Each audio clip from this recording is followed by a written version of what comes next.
Das kleine Haus is weiß gestrichen. It's 2 sentences, but let's keep them here. So, das, easygoing, the klein, you remember my underwear, yeah? Don't visualize it too strongly, but it's very tight. So, very small. Häuschen, the chen comes again and again, so it's a small house. And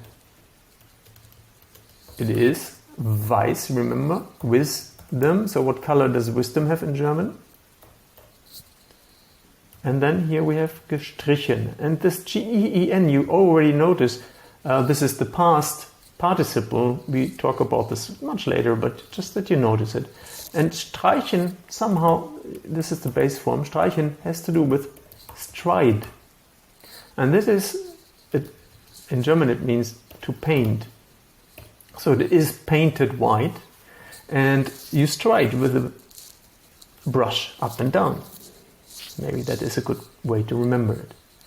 And what else is known about the house? Well, it has, and we don't have it here, but let's add it here.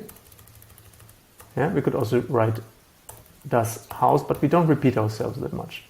So that house has a, and rotes, you just cut off the ending and you get again our favorite color red. Ziegeldach. It's nothing you can do. Ziegel is a brick. And the Dach is a roof. Yeah. Not sure what that would be. A brick roof would make no sense. A tile roof. So in this case it means a tile. But tile, if you turn it around and look it up, actually means something else in German. Yeah, we will get there at one point. So it's a tile roof. A red one.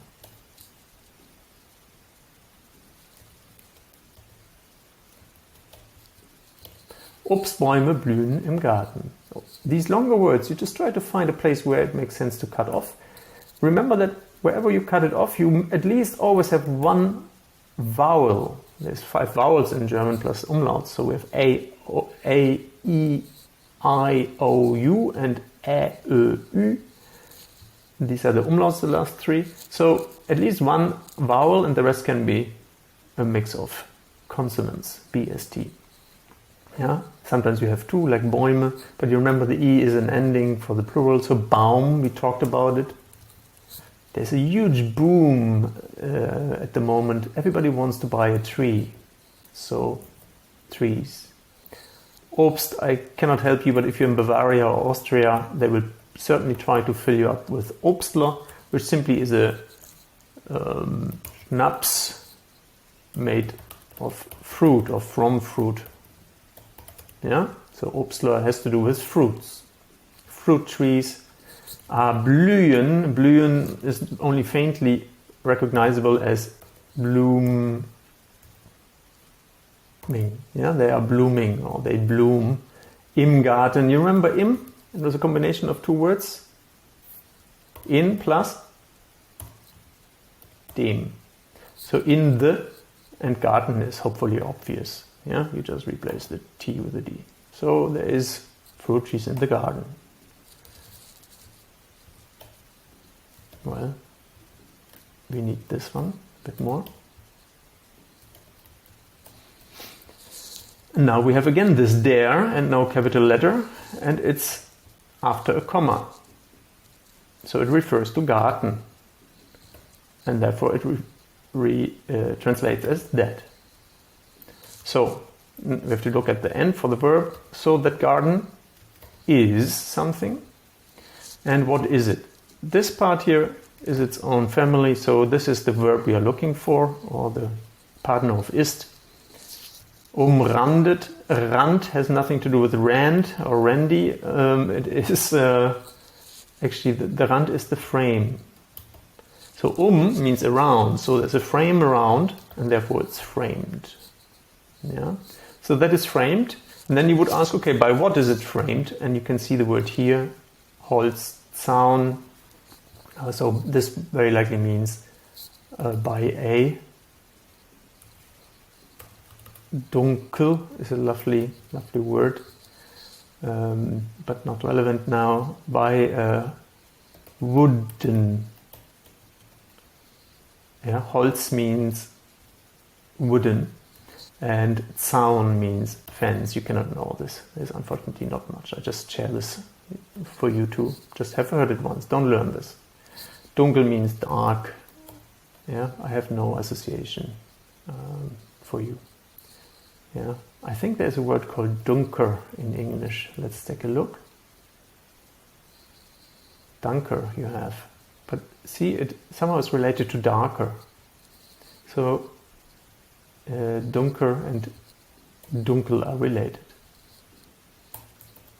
But this is possibly a bit posh English, so I don't expect you to know this.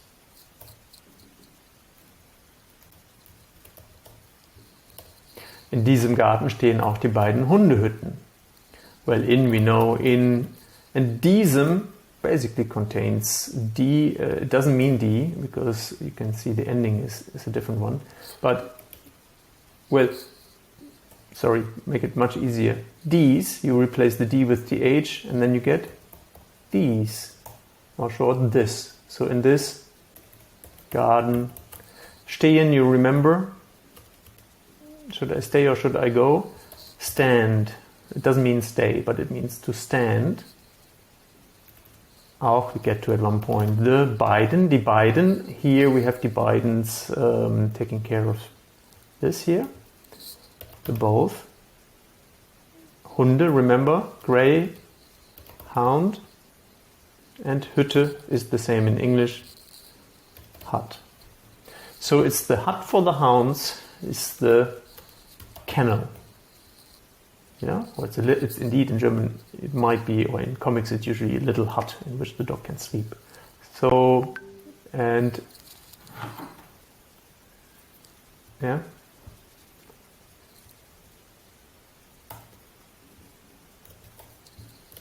Der Assistent bietet den beiden einen Tee an. And we again have den beiden. So this time we have den beiden, not die beiden. So whenever there is an article in front of that, it means both of them. So der Assistent, and this means the assistant of the chancellor, not of Simone. So the assistant bietet, that's related to the word we just had. We had bitten before. And it's kind of related to bieten. Bitten means to bid, to ask. Bieten very literally means to bid. And in this context, of course, to offer. Yeah, so they are both related. This is usually for requests, yeah, and this is for making offers. So he's offering the two detectives einen Tee. I think you should be fine with figuring that out. Now we have an an at the end, and usually if such a little tiny word is found at the end, it belongs to the verb. So the verb in this sentence is anbieten, to offer. Bieten is usually what you do to bid on eBay, for example, or in an auction.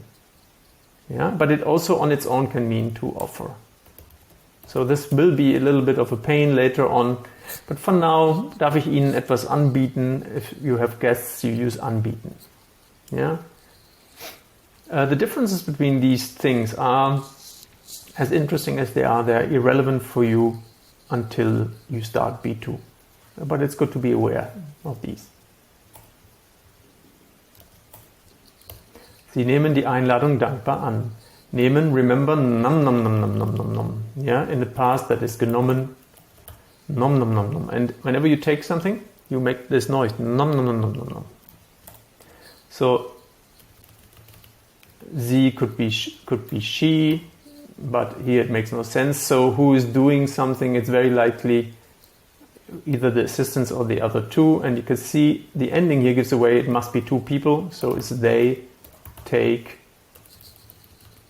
the Einladung. We have ein again, which is in. And laden means to load, but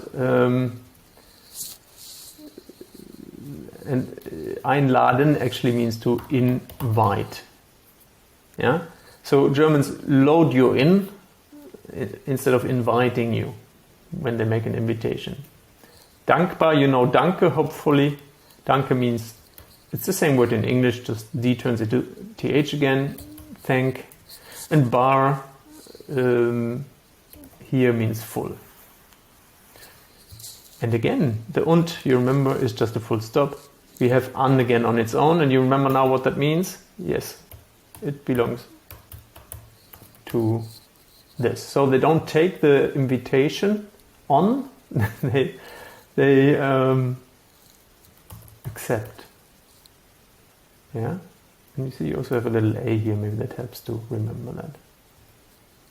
And accept might be related to taking, if you think of receipt, so acceptere somehow must be related to taking things, or yeah, similar.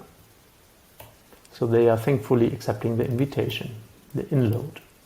Last sentence. Simone stellt ihm ein paar Fragen. We already had stellen, and remember the 2 feet that were there because someone put them there, yeah, placed them there. Stellen means to place. Simone is placing something. Ihm, remember, you just jumble it. H-I-M. A.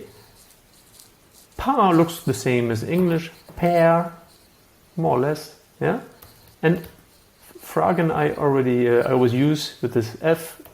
Remember the Fraggles? They were so annoying because they were asking so many questions.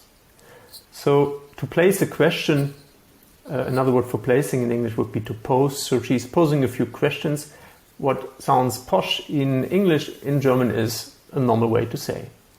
You could shorten this by saying Simone fragt ihn etwas. Yeah, so Simone is asking him something. Literally that means Simone questions him something. Yeah?